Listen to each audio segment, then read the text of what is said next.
তো আজকে সকলে অস্ত্রশীল গ্রহণ করেছেন। বিকালবেলা সৎধর্ম আলোচনা শুনবেন। সৎধর্ম মানে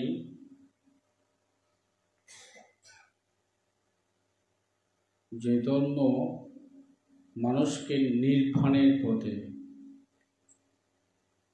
এবং যে ধর্ম মানুষকে অন্ধকার থেকে আলোর পথে দিয়ে যায়, যেখানে চতুরার্য সত্য আছে, দুঃখ মুক্তির পথ আছে, সেই কথাগুলো উপস্থাপন হয়, তাকে সৎধর্ম আলোচনা বলে। এখানে মূলত আসার উদ্দেশ্য হচ্ছে সৎধর্ম আলোচনা শুনবেন, নিজেকে সুন্দরভাবে গঠন করবেন এবং পরিশেষে একসময় নির্বাপিত হবেন।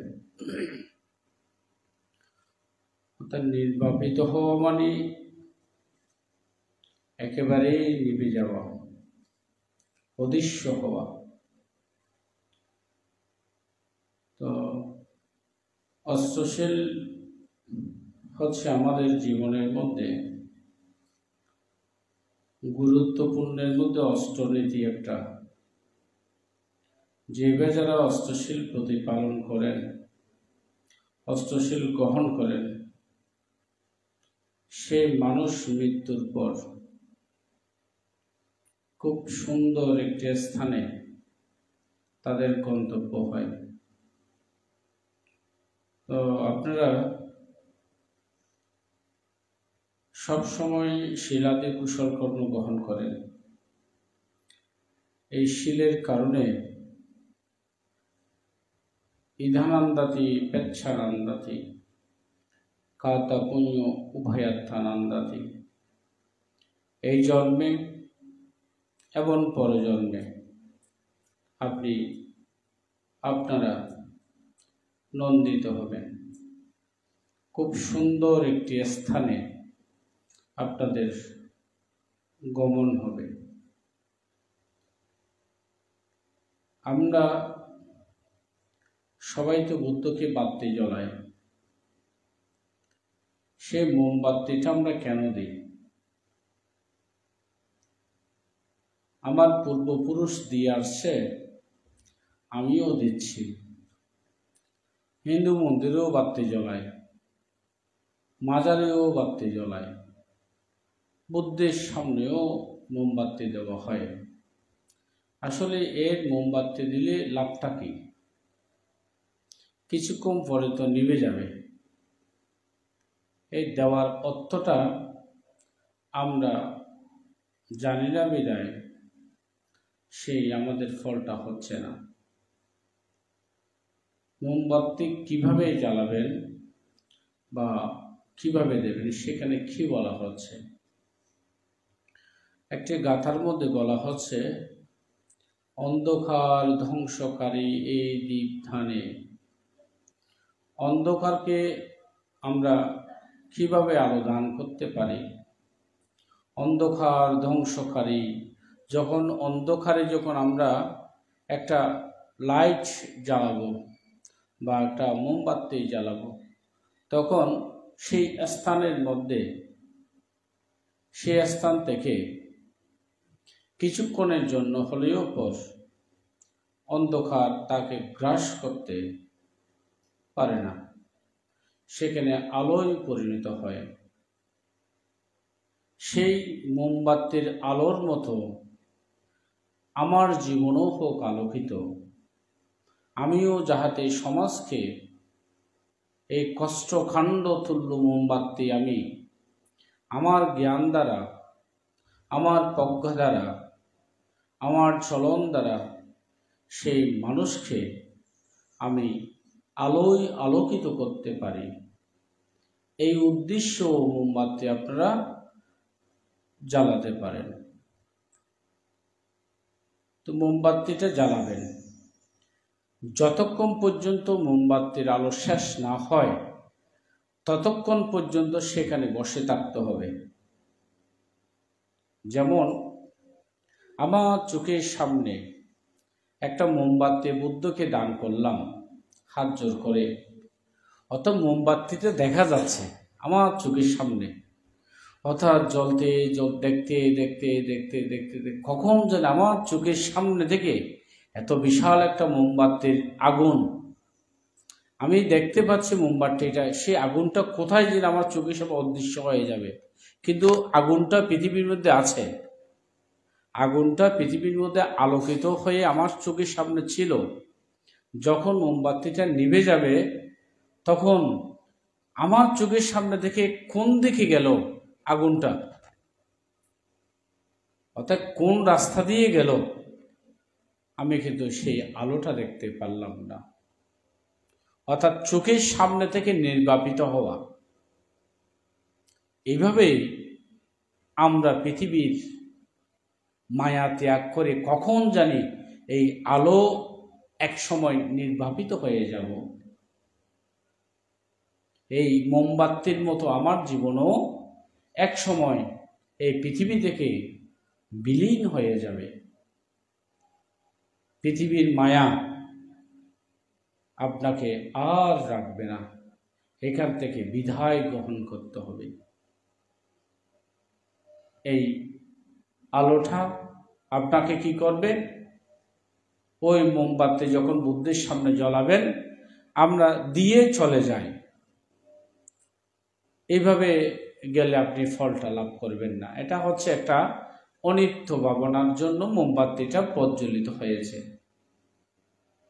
মোমবাতিটা যতক্ষণ জ্বলবে আপনার মোমবাতি, ততক্ষণ মোমবাতির দিকে তাকিয়ে আপনাকে চিন্তা করতে হবে,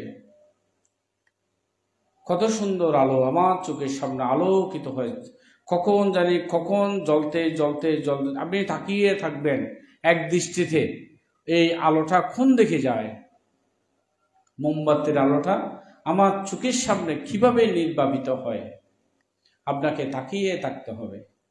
অর্থাৎ তাকাতে তাকাতে যখন দেখবেন এক সময় হঠাৎ করে পৃথিবী থেকে বিলুপ্ত হয়ে গেছে, তদ্রূপ তখনই চিন্তা করবেন, ওহো এই মোমবাতি আমার চোখের সামনে, যে মোমবাতি আমাকে আলো দিয়েছে সেই মোমবাতিটা এখন নির্বাপিত হয়ে গেছে। আমিও তো একদিন এভাবে মানুষের চোখের সামনে থেকে কখন নির্বাপিত হয়ে যাব, কখন বিদায় গ্রহণ করব। এটা হচ্ছে অনিত্য ভাবনার একটা অংশ হচ্ছে মোমবাতি। আমরা তো মোমবাতি জ্বলাই সচরাচর একদিন পুণ্য হবে, হ্যাঁ জ্বলালেই পুণ্য হবে না, এটা হচ্ছে একটা অনিত্য ভাবনা। এই আমরা ফুল বুদ্ধকে দান করি, এটাই হচ্ছে একটা অনিত্য ভাবনা। ফুল দিয়ে আসলাম, ফুল দিলে আবার পুণ্য হয় নাকি?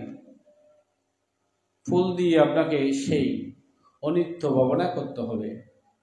সকালে ফুল দিলেন, অর্থাৎ ফুলটা এক সময় দেখা যাবে এত সুন্দর একটা ফুল, কিছুক্ষণের মধ্যে অর্থাৎ 1 ঘন্টা 2 ঘন্টা 3 ঘন্টা 4 ঘন্টা পরে আস্তে আস্তে ওটা কি হয়ে যাবে, সেখানে একটা পচন ধরবে, একটা ফানি আসবে।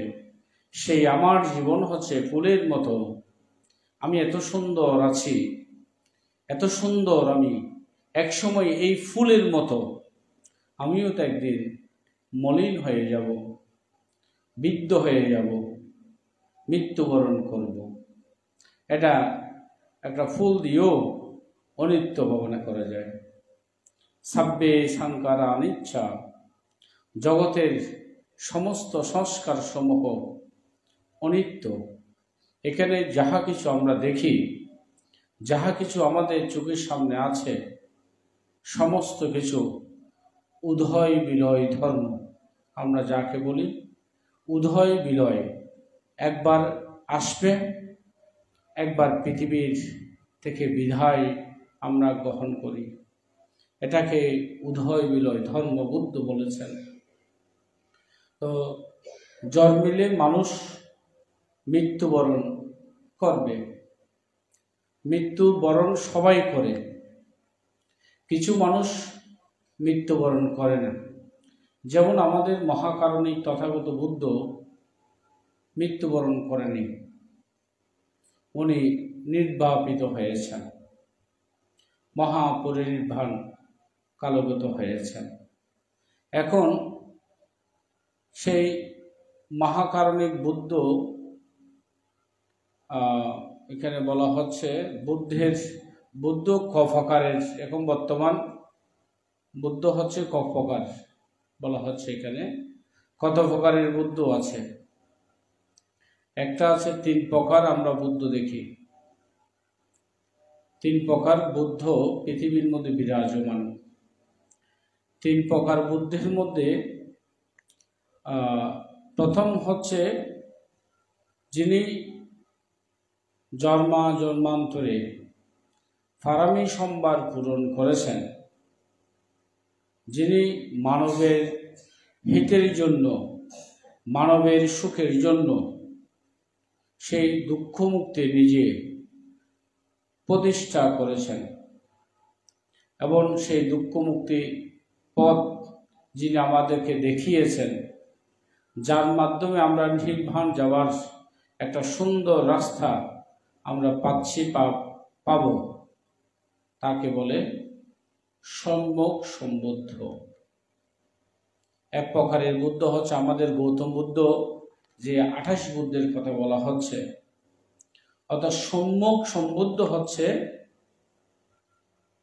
উনি এক প্রকারের বুদ্ধ। এই বুদ্ধ দ্বিতীয় নম্বর হচ্ছে কি পাচ্ছেকা বুদ্ধ। পাচ্ছেকা বুদ্ধ মানে পৃথিবীর মধ্যে যখন বুদ্ধ থাকবে না, শূন্যকল্প পৃথিবী হয় না।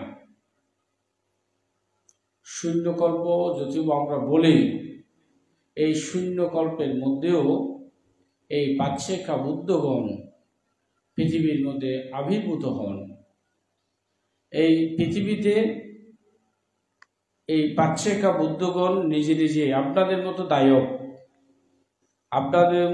উনি পাহাড়ে জঙ্গলে বা কোনো এক স্থানে গিয়ে ধ্যান করতে করতে করতে করতে অষ্ট সমাপত্তি ধ্যান উনি লাভ করেন।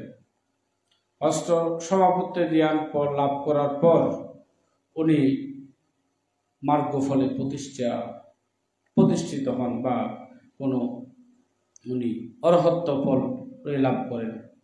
লাভ করার পর উনি 1 সপ্তাহের মধ্যে উনি পৃথিবী থেকে বিদায় গ্রহণ করেন, অর্থাৎ উনি সেখানেই নির্বাপিত হয়ে যান।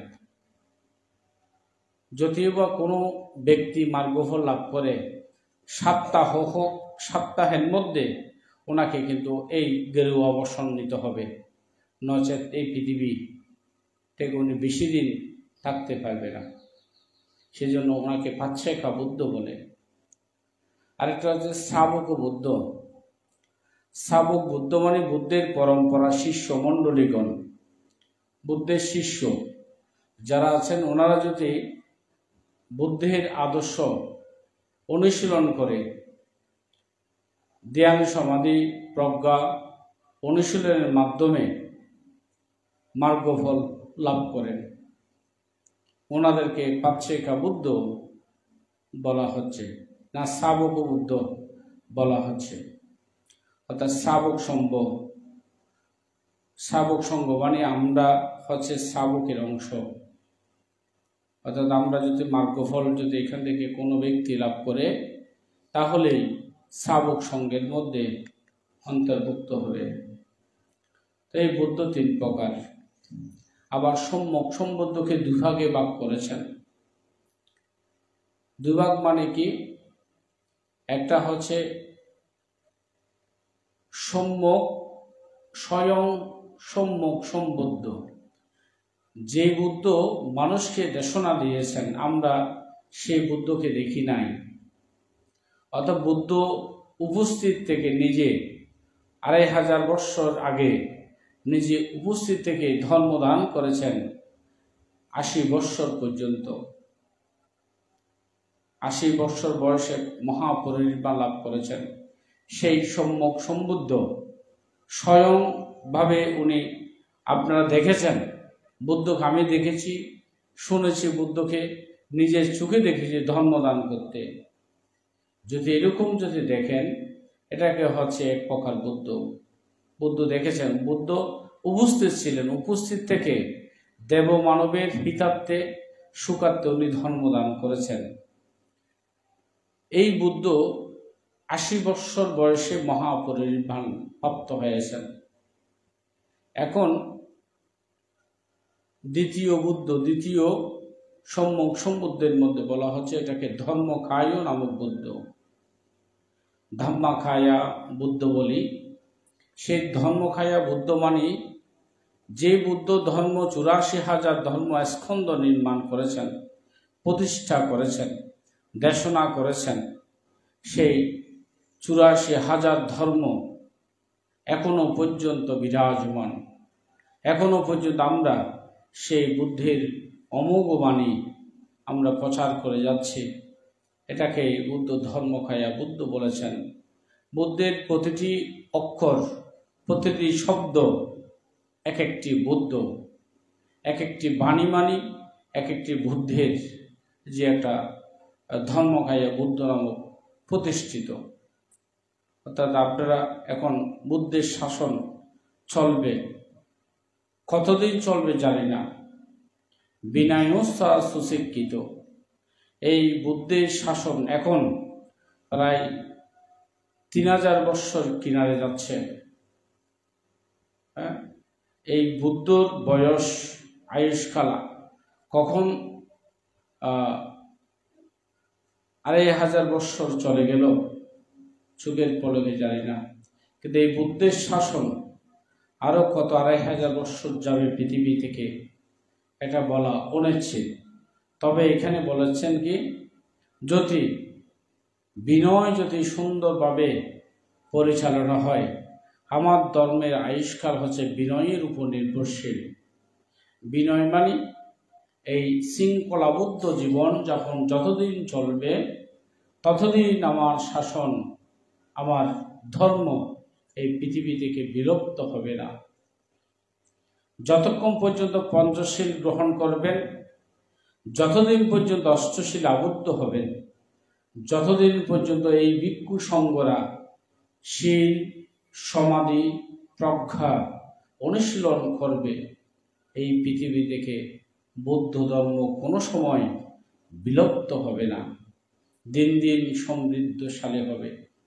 জয়ত বুদ্ধ শাসন, বুদ্ধের শাসন চিরজীবী হবে এবং চিরদীর্ঘায়ু জীবন লাভ করবে এই শাসন সদ্ধর্ম। অর্থাৎ এই ধর্ম আপনার কাছ থেকে বিলুপ্ত হতে পারে, কিন্তু এই ধর্ম যুগে যুগে এই ধর্ম চলবে এবং থাকবে।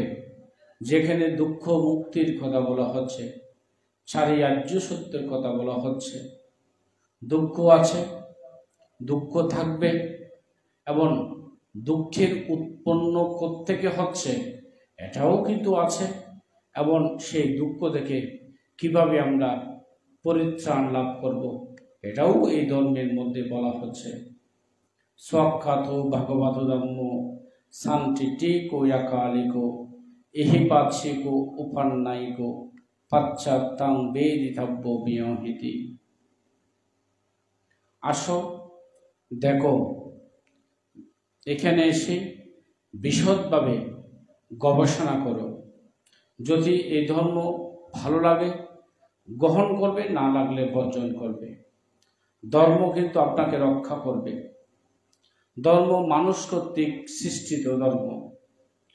এই ধর্ম মানুষকে সৃষ্টি করে নাই, মানুষ এই ধর্ম সৃষ্টি করেছেন।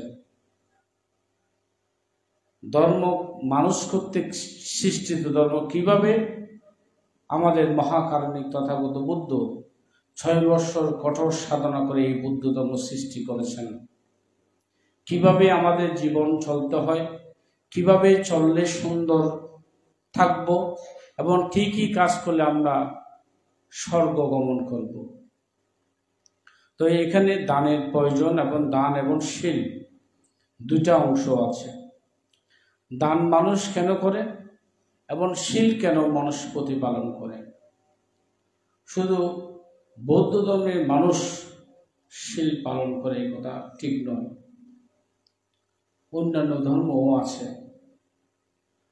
আমি একটু বিহার করেছিলাম সীতাকুণ্ডতে। একটা অন্য ধর্মের মানুষ, আপনারা দেখেছেন নিশ্চয়, যারা গেছেন, একটা মুসলিম, অত্যন্ত ভালো, মুসলিমের মতো কিছু ভালো মানুষ আছে, কোটিং শিবর দান করেছেন, নাম প্রকাশ করে নাই। আপনার কোটিং শিবর ভিক্ষু সংঘকে নিজে রেঁধে রান্না করে খাওয়াইয়েছেন। সঙ্গদানের জন্য, ভিক্ষু সংঘের জন্য দক্ষিণা দিয়েছেন। এরকম মানুষ পৃথিবীর মধ্যে আছে। অর্থাৎ দান করলে মানুষ কি হয়? দান করলে মানুষ জন্মান্তরে ধনী হবেন, দানের মাধ্যমে ধনী হয়। দান করবেন, অঢেল সম্পদের মালিক হবেন। আপনি কিন্তু কোথায় জন্ম হবে একথা বুদ্ধ বলে নেন। দান করেছেন, ভোগ করবেন, ফলটা পাবেন। কিন্তু আপনি মুসলিম পরিবারেও হতে পারে, কোনো হিন্দু পরিবারেও হতে পারে, কোনো ভালো বংশ বা কোনো কুলাঙ্গার বংশেও আপনার জন্ম হতে পারে। ধনী পরিবার, দান করেছেন, ধনী হয়েছেন, অঢেল সম্পত্তির মালিক হয়েছেন। কিন্তু শীল কেন নেয়? শীল হচ্ছে পঞ্চশীল বা অষ্টশীল নিয়ে যদি দান করেন, আপনি ধনীও হবেন, বৌদ্ধ পরিবারে, শীলবান পরিবারে, ধার্মিক পরিবারে, ভালো মাতা পিতার গর্বে আপনার জন্ম হবে। এই উদ্দেশ্যে মানুষ পঞ্চশীল, অষ্টশীল প্রতিপালন করেন। এই পঞ্চশীল নিয়ে যদি কোনো মানুষ দান করেন, দান করার পর যদি মৃত্যুবরণ করেন, সে মানুষ স্বর্গত অবস্থান করে এবং তার পাশাপাশি উনি বৌদ্ধ কুলে, বৌদ্ধ পরিবারে, প্রতিরূপ দেশে জন্মধারণ করে থাকেন। সেই উদ্দেশ্যে আপনারা পঞ্চশীল গ্রহণ করেন।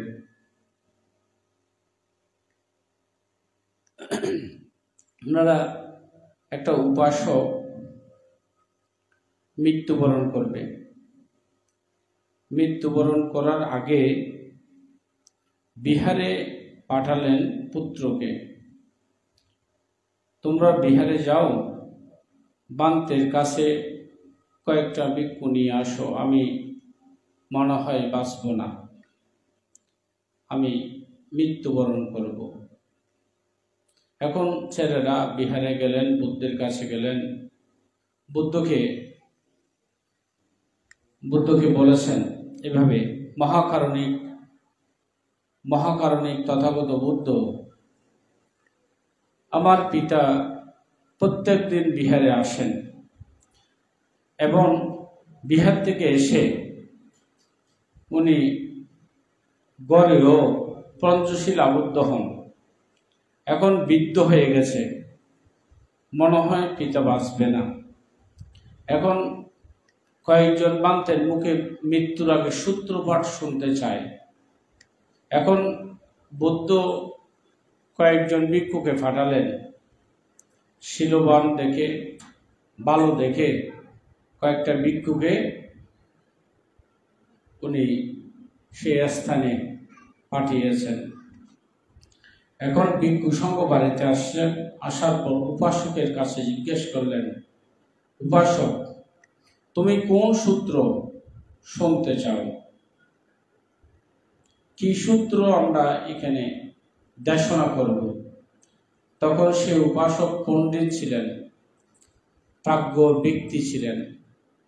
সেই উপাসক বললেন, বান্তেব, আমি সাতিপাট্টান সূত্র শুনব। যে সূত্র শুনলে মানুষ মার্গফল লাভ করে, অরহত হয়, যে সূত্র শুনলে মানুষ নরকে যায় না, সেই সূত্রপাঠ আমি শুনতে চাই। এই সূত্রপাঠ শুনতে শুনতে মৃত্যুবরণ করব। এখন ভিক্ষু সংঘরা চারিপাশে বসে উপাসকের মাঝখানে রেখে সূত্রপাঠ করতে লাগলেন। একটা সূত্রপাঠ করতে 1.5 থেকে 2 ঘন্টা 3 ঘন্টা পর্যন্ত চলে যায়। বিশাল একটা সূত্র, সাতিপাট্টান সূত্র। যখন সূত্রপাঠ আরম্ভ করলেন, 10 মিনিট আধা ঘন্টা যখন গেলেন, তখন 4টা দেবলোক থেকে আমার পুঁতিটা নিয়ে আসো। সেই পুঁতি মানে যে পুঁতি করে ভাবনা করা হয়, সমত ভাবনা। তখন বললেন, সেই মহাকারণী তথাগত বুদ্ধের মা যেই স্বর্গে গমন করেছেন মহামায়া, আমি সেই স্বর্গে যাব। তোমরা উপর দিয়ে সেই ধাবতিঞ্জ স্বর্গ বলে সেই পুঁতিটা নিক্ষেপ করো, আকাশের মধ্যে ছুড়ে দাও, তবেই তোমরা সেই রথ দেখতে পাবে। তখন তার পুত্ররা ধাবতিঞ্জ স্বর্গ বলে সেই আকাশের মধ্যে একটা পুঁতি নিক্ষেপ করলেন। সেই পুঁতিটা শূন্যের মধ্যে ঝুলতে লাগলেন। তখন বলছেন, তোমরা রথ দেখতে পাচ্ছ? হতে না, রথ দেখতে পাচ্ছি না, কিন্তু আকাশের মধ্যে সেই পুঁতিটা ঝুলন্ত অবস্থায় আমরা দেখতে পাচ্ছি। তখন বলেছেন, এটাই হচ্ছে ধাবতিঞ্জ স্বর্গের রথ। আমি এখন কিছুক্ষণের মধ্যে তোমাদের ছেড়ে বিদায় গ্রহণ করব। এই বিদায়ের আগে আমার একটা আজ্ঞা থাকবে। সেই আজ্ঞাটা কি? তোমরা প্রতিদিন বিহারে যাবে। আমি যেভাবে বিহারে যেতাম, যেভাবে দান দক্ষিণা করতাম, আমার চাইতে তোমরা বেশি করবে, আমার চাইতে তোমরা কম করবে না। তোমরা প্রতিদিন পঞ্চশীল গ্রহণ করবে। যে যারা শিলবান ব্যক্তি, তাদেরকে এভাবেই দেবতারা মৃত্যুর আগে যুদ্ধ করে নেওয়ার জন্য। আমি চলে যাব, আমি তো সুখী অবস্থান করব। তোমরা প্রতিদিন বিহারে গিয়ে দানা দিয়ে কুশল কর্ম সম্পাদন করবে, এটাই আমার অনুরোধ। দেখেন তো শিলের কি মহিমা, শিলের কি আনন্দ। যারা শিলবান ব্যক্তি, ওনারা মৃত্যুকে ভয় পায় না, মৃত্যুকে আলিঙ্গন করে বুকের মধ্যে জড়িয়ে রাখে। আজ মরি মরি খাল, মরণে কি আছে কাল, তৈরি থাকো সর্বকাল, করস্মৃতি মারণাম। তারা সব সময় মরণ স্মৃতি ভাবনা করে। মানুষ তো আজ নয় কাল, কাল নয় পরশু মানুষের মৃত্যু হবে, মানুষ মৃত্যুবরণ করবে। মৃত্যুর কোনো কালাকাল নাই। আজ নয় কাল, কাল নয় পরশু সবাই মৃত্যুবরণ করবে, আমিও মৃত্যুবরণ করব। যেভাবে গতকাল আমরা বিদায় দিয়েছি আমাদের এই গ্রামের প্রবীণ উপাসক বাবু জ্যোতিষ চন্দ্র বড়ুয়াকে, যে ব্যক্তিটা গত বৎসরও এখানে বসে, এই চেয়ারে বসে আপনাদেরকে ধর্মদান করেছেন, যেই মানুষটি বসে প্রতি অষ্টমী অমাবস্যা পূর্ণিমাতে অষ্টশীল প্রার্থনা করত, যে মানুষটি এখানে বসে আপনাদের সাথে ভালো কথা বলতো, আপনাদের চুকির সামনে থেকে উনি বিদায় গ্রহণ করেছেন। এভাবে একের পর এক সবাই এই পৃথিবী থেকে বিদায় গ্রহণ করবে। সেই উদ্দেশ্যে সবাইকে কুশলাস্য উপসম্পদা সবাইকে কুশল কর্ম সম্পাদন করতে হবে। যে কুশল কর্ম মানুষকে সুখ দেবে, দুঃখ দেবে না। এক সময় একটা উপাসক বান থেকে ফান করতে গেলেন। ওনার চিন্তা চেতনা ছিল, আমি একটা বৌদ্ধ ভিক্ষুকে সন্ন্যাসীকে ফান করব, 3টা চিবর দান করব, 3টা চিবর দেব, সুন্দর বানতে হবে, ভালো দেখে একটা বানতে লাগবে। মনে মনে উনি জপতে জপতে গেলেন, বুদ্ধের কাছে গেলেন। বুদ্ধ ভগবান, আমি একজন বৌদ্ধ সন্ন্যাসীকে দান করতে চাচ্ছি, আমাকে একটা ভালো দেখে একটা ভিক্ষু দেন। এখন বুদ্ধ এমন একটি ভিক্ষু দিয়েছেন, যে ভিক্ষুটা দেখতে কালো, গালটা ভাঙা, শরীরটা একদম শুকনা, আড্ডি মাংসিক কিছু নাই। এখন যে ভিক্ষুটা দেখতে সবার চোখে ভালো দেখছে না, একদম খুব বিশ্রী যাকে আমরা বলি, সেই এরকম একটা ভিক্ষু দিয়েছেন, যাও ওনাকে গিয়ে দানটা করে আসো। তখন মনে মনে ভাবতে লাগলেন, চাইলাম কি, বুদ্ধ দিল কি? আমি তো চাইলাম ভালো একটা বানতে, দিল আমাকে একটা কালো একটা বানতে। এখন কিভাবে দান করতে পারে? যাই হোক, বুদ্ধ যখন দিয়েছে আমি বাড়িতে নিয়ে যাব। তখন এরকম রাস্তাঘাট উন্নত ছিল না। কিছুক্ষণ যখন যেতে যেতে যখন একটা ছোট একটা নালা দেখলো, সে বান্তেটা নালা দিয়ে লাফ দিয়ে, ওনার দায়িত্ব পিছনে আছে, লাফিয়ে গেল। তখন সেই দায়ক চাইলাম ভালো বানতে, দিল একটা বাঁদর, বাঁদরের মতো লাফিয়ে লাফিয়ে যাচ্ছে। হ্যাঁ, এখন ওনাকে 30 চিবর থেকে একটা চিবর দেব না, 2টা চিবর দান করব। দান করার উদ্দেশ্য কটা চিবর? 3টা চিবর দান করবেন, স্বয়ং খাওয়াবেন, 30 চিবর দান করবেন। এখন একটা বাদ গেল, দেখি আরো তো 2-1টা আছে জোর, এটাও যদি ফাল দেয় তাহলে 3টা থেকে একটা বাদ যাবে। আর যদি 3টাই যদি ফাল দেয় তাহলে 3টা চিবর থেকে 3টাই বাদ যাবে, আমি সেই চিবর অন্য বান থেকে দান করব। তখন সেই বান্তাটা আরো একটা জোর দেখলেন, সেই জোরটাও কি ফাল দিলেন। তাহলে 2টা চিবর কি সেই বান্তের কাছ থেকে চলে গেল। এখন আরেকটা জোর আছে, এটা ফাল না দিয়ে সে বান্তের আস্তে করে পার হয়ে গেলেন। তখন বললেন, মানতে আপনি 2টা লাভ দিয়েছেন, আর একটা বাদ কেন রাখলেন? এটাও ফাল দিতেন। তখন সে বান্তেটা বললেন, দায়ক দান থেকে বঞ্চিত হবে, দানব হারামি থেকে বঞ্চিত হবে, আমি এটা তো চাই না। অর্থাৎ এটা যদি ফাল দিই, সেই দায়ক নরকগামী হবে। অর্থাৎ 3টা চিবর থেকে বান্তেটা দান থেকে বঞ্চিত হবে।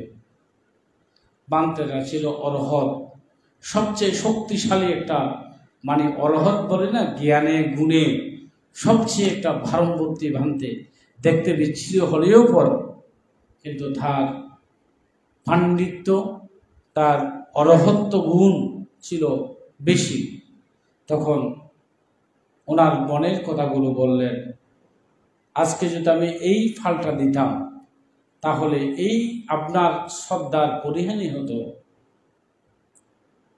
আপনার শ্রদ্ধার পরিহানি হতো, বিদায় আমি এই ফালটা দিই নাই। তাহলে দেখেন তো, মানুষ দেখে মানুষ বিচার করবেন না। চোখে আমরা যা কিছু দেখি মাঝে মধ্যে তাই ঠিক নয়, যা কিছু আমরা দেখি না মাঝে মধ্যে তাই ঠিক হয়ে যায়। অর্থাৎ সেই জন্য না জেনে না বুঝে সমালোচনা করা মানুষের জন্য ঠিক নয়। সেই জন্য সেই ভ্রান্তিটা যেমন তৎকালীন শিরোমান ছিল, সে দায়ক জানত না, তদ্রূপ বর্তমান কুসঙ্গ কে শিলবান কে দুঃশীল আপনারা জানেন না। সেজন্য না জেনে না বুঝে কোনো বৌদ্ধ সন্ন্যাসী হোক বা কোনো দায়ক দায়িকা হোক, তাদের বিরুদ্ধেও মিথ্যা সমালোচনা করাও ঠিক নয়। এটা একটা মহা পাপের মধ্যে অন্তর্ভুক্ত। বুদ্ধ সেই জন্য বলেছেন, আসারে সারা মা থেন সারে সারা দাসেন তে সারা নদী গচ্ছান্তে মিথ্যা সংকপ্পা গোসারা। যারা এরকমভাবে মানুষের নামে সমালোচনা করে, যারা মানুষের নামে নিন্দা করে, না জেনে না বুঝে যারা কথা বলে, আসারে সারা মা থেন, যারা সারকে অসার, অসারকে যারা সার মনে করেন, তারা কোনো সময় নির্বাণ লাভ করতে পারে না, তারা কোনো সময় স্বর্গে গমন করতে পারে না। যারা সত্যকে সত্য, যারা মিথ্যাকে মিথ্যা বলে মানুষের কাছে উপস্থাপন করে, তারা দেবলোকে দেবসুখ, ব্রহ্মলোকে ব্রহ্মসুখ, পরিশেষে তারা নির্বাণ সুখ লাভ করতে সক্ষম হয়। আপনারা যারা এখানে উপস্থিত হয়েছেন, তো আপনাদের সবার জয়মঙ্গল কামনা করি। সবাই সকাল থেকে অষ্টশীল গ্রহণ করেছেন, আপনারা পঞ্চশীল প্রতিনিয়ত পালন করেন এবং ধর্ম সবাই অংশগ্রহণ করেছেন। আসুন আমাদের এই সুন্দর ধর্মকে মনের মধ্যে আনয়ন করি, মনের মধ্যে ধারণ করি, মনের মধ্যে ধারণের মাধ্যমে আমরা আমাদের যে মনের মধ্যে যে ময়লা আবর্জনা আছে, সেই আবর্জনা যাহাতে আমাদের শরীর থেকে দূরীভূত হোক, এই প্রত্যাশা কামনা করি। আমাদের গত কিছুদিন আগে পরম শ্রদ্ধেয় ফতেনগর বিহারের সম্মানিত অধ্যক্ষ সুমানন্দ বান্তে খুব শীলবান একজন বান্তে ছিলেন, নিরহংকার একজন বৌদ্ধ ভিক্ষু ছিলেন এবং বাড়ি হচ্ছে সুচিয়া গ্রামে। উনি মৃত্যুবরণ করেছেন কিছুদিন আগে। আমার বাবাকে চিটাং মেডিকেল কলেজে ভর্তি যখন করলাম, ওনাকে দেওয়া হয়েছে সিআরে, সেখানে বানতে। আবার চট্টগ্রাম মেডিকেল কলেজে আমার বাবা হচ্ছে 3 তলায় ছিল আইসিইউতে, ওই 16 নম্বর ওয়ার্ডে, উনি 4 তলাতে ছিলেন আইসিইউতে। সে আইসিইউতে থাকা অবস্থায় ওনার মৃত্যুবরণ হয়েছে। আমরা আজকে আগামীকাল ওনার পেটিকাবদ্ধ অনুষ্ঠান আমরা সুমানন্দ বান্তের পারলৌকিক সদ্গতি শান্তি কামনা করি এবং বান্তের আজকের আপনাদের আমাদের সবার পুণ্য উনি লাভ করুক, এই প্রত্যাশা কামনা করি। আর তার পাশাপাশি আমাদের গত কিছুদিন আগেই বিমান দুর্ঘটনায় অনেক স্কুল ছাত্রছাত্রীরা, শিক্ষক এবং সাধারণ মানুষ মৃত্যুবরণ করেছেন। সমস্ত যারা মৃত্যুবরণ করেছেন সবার আজকে আমরা পারলৌকিক শান্তি কামনা করি। ওনারা যেখানে উৎপন্ন হোক না কেন, খুব সেখানে সুখ অবস্থান করতে সক্ষম হয়। সেখানে বড়ুয়া ছিল, সেখানে একজন মনে হয় বড়ুয়ার সন্তান আছে এবং আজকে মারমাও না ছাকমা একজন দেখলাম। তাহলে এখানে বিভিন্ন জাতিগোষ্ঠীর ছাত্রছাত্রীরা ছিল। আজকে যারা মৃত্যুবরণ করেছেন সবাইকে আশীর্বাদ এবং তাদের পারলৌকিক শান্তি কামনা, এবং যারা এখনও পর্যন্ত অনেক ছাত্রছাত্রী আগুনে দগ্ধ হয়ে এখনও হসপিটালের মধ্যে আছেন, সবাইকে আমরা আজকের অনুষ্ঠানের পক্ষ থেকে আশীর্বাদ সহ পুণ্যদান জানাচ্ছি। তারাও যাহাতে সুখে অবস্থান করতে পারে, তাদের আরোগ্য লাভ হয় এবং এই গ্রামের সন্তান যারা প্রবাদ জীবনে আছেন সবার আশীর্বাদ, যারা এখানে যারা চাকরিতে অবস্থান করেন সবাইকে আশীর্বাদ এবং পুণ্যদান জানাচ্ছি। আপনারা যারা এখানে উপস্থিত হয়েছেন এতক্ষণ পর্যন্ত ধর্ম শ্রবণে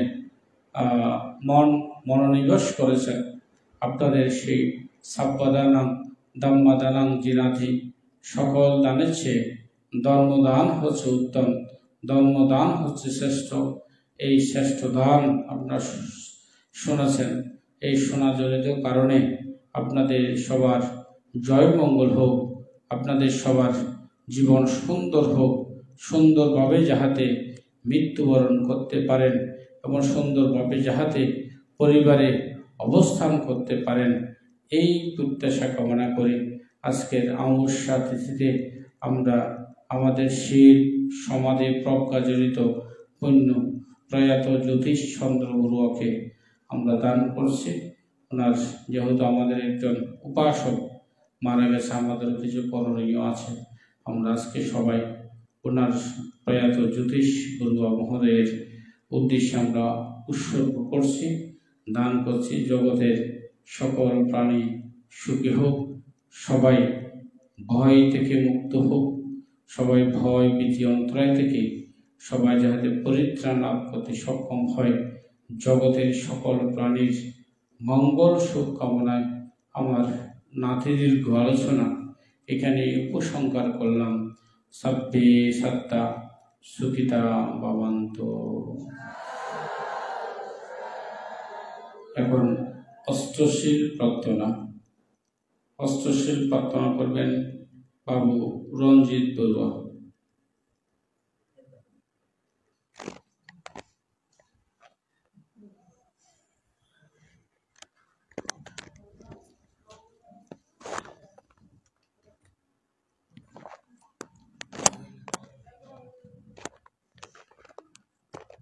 সবাই বলেন সাধু সাধু সাধু উকাশা বন্দামে ভান্তি দারতেনা কতং সব্বং অপরাধং কমাতু মে ভান্তি দ্বিতীয়ম্পি উকাশা বন্দামে ভান্তি দারতেনো তং সব্বং অপরাধং কমাতু মে ভান্তি তৃতীয়ম্পি উকাশা বন্দামে ভান্তি দারতেনো তং সব্বং অপরাধং কমাতু মে ভান্তি উকাশা অহম ভান্তি কৃষ্ণ সহ আট্টাঙ্গা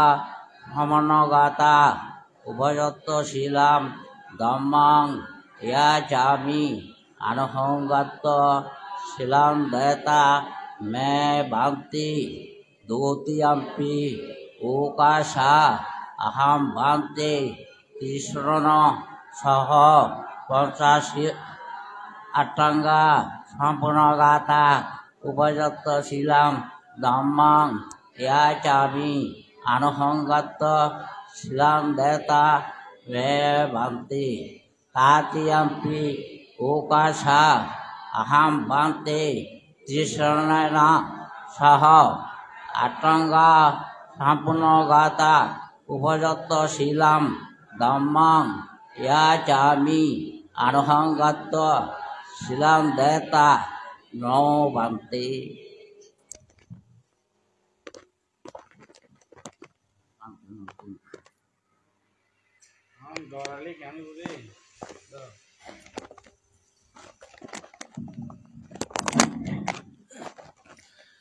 यमहं वदामि तं वदेतां नमो तस्सा भगवतो अरहतो सम्मा सम्बुद्धस्सा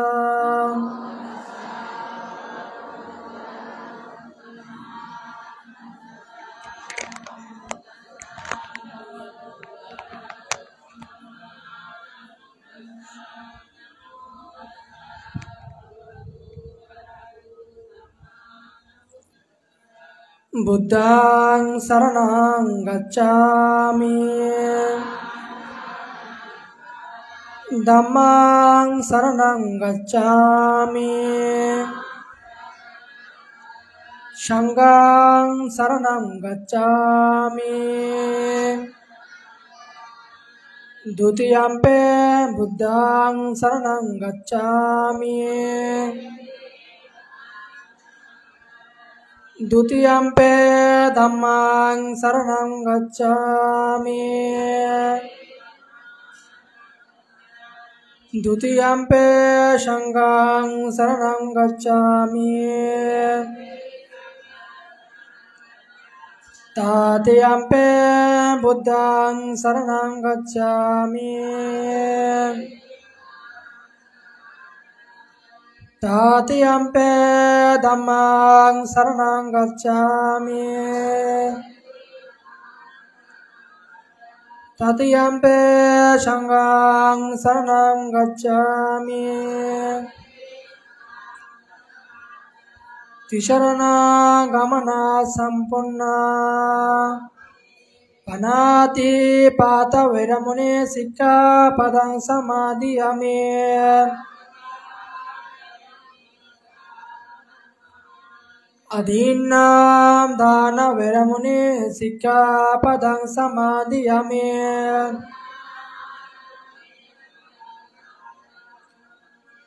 Abrahma Sariya Veramuni Sikha Padang Samadhiyami.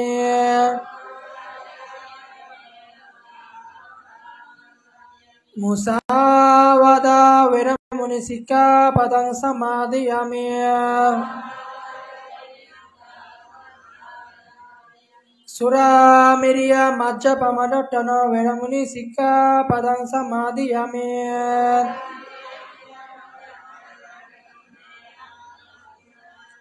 Bikalam Bhujana Veramuni Sikha Padang Samadhiyami.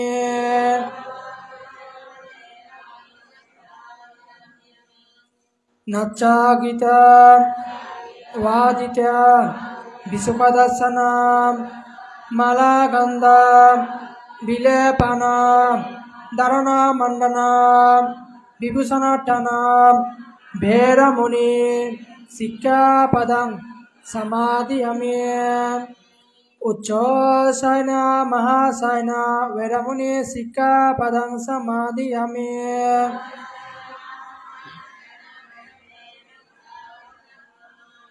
Shadu Shadu Shadu Imam Tisaram Ninasa Attanga Upasatta Silang Dhamma Shadukam Shurakitam Katva Appama Denam Silang Sampadeta.